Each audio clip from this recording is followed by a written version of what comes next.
Esse tempo de guerra entre a Rússia e a Ucrânia me fez lembrar de cartas trocadas entre Freud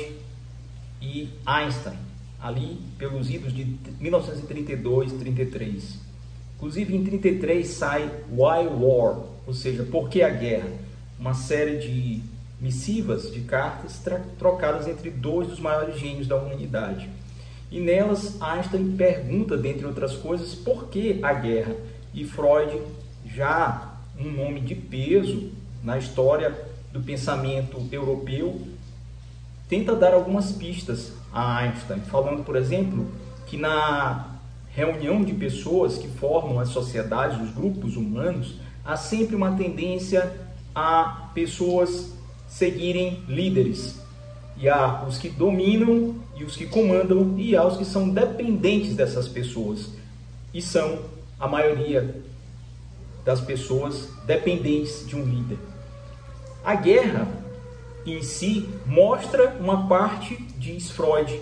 a Einstein, do homem que é justamente esse lado mais sangrento, mais violento e irracional. Justamente a razão que deveria, segundo Freud, guiar os nossos comportamentos, inclusive no plano das inter-relações, das relações humanas, ela fica num terceiro plano, quando a questão é a violência sanguinária, o desejo de matar, de destruir e o prazer em destruir, o prazer em dominar, o prazer em subjugar. E ele vai dizer, por exemplo, que a guerra, por um certo ponto, é até positiva. Positiva no sentido de que quem ganha consegue estabelecer uma certa paz, mas não é uma paz como gostaríamos, né?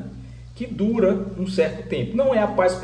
perpétua que procurava Kant, que buscava Kant, mas uma paz porque ou ele torna os que perdem seus escravos, ou ele torna os que perdem seus mortos, né? Ou eles morrem, ou as pessoas que perdem morrem, ou elas ficam vivas e são escravizadas. Mas ele vai falar também de dois elementos que à época estavam em mal-estar na civilização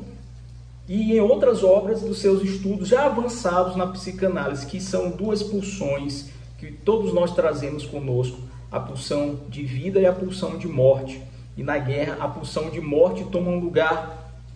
fundamental, porque enquanto na pulsão do Eros, na pulsão erótica ou de vida, nós temos o caráter criativo do ser humano, é aquilo que gera, é aquilo que dá vida, é aquilo que constrói. Nesse lado negro, que é a pulsão de morte ou pulsão de destruição, nós temos esse homem selvagem que deixa de lado a razão e leva às últimas consequências o intento de destruir, sadicamente até, porque há um prazer também na morte do outro, na destruição do outro, na capitulação do outro. E esse diálogo sensacional entre dois gênios do pensamento e da cultura humana acaba prevalecendo Freud, que muito mais do que Einstein tinha já escrito sobre a questão da guerra, em escritos anteriores a esse de 32, Why War, e depois também em desenvolvimento das suas teorias, das suas teses, dentro de Mal-Estar na Civilização e outras obras até certo ponto menores. E no final ele aponta,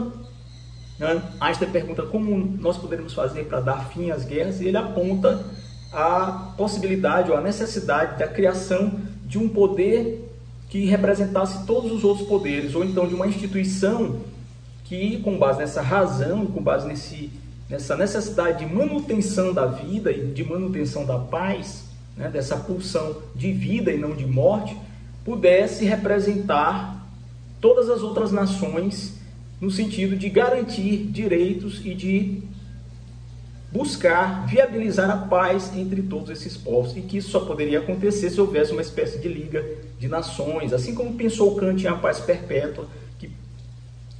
já pregava a necessidade de criação de um órgão supranacional com essa finalidade, ou seja, de proteção mútua e ao mesmo tempo até de pactuação da paz. Esse diálogo foi muito interessante e rendeu um livro chamado Why War, publicado em 1933, escrito com base justamente no diálogo entre o gênio de Freud e o gênio de Einstein.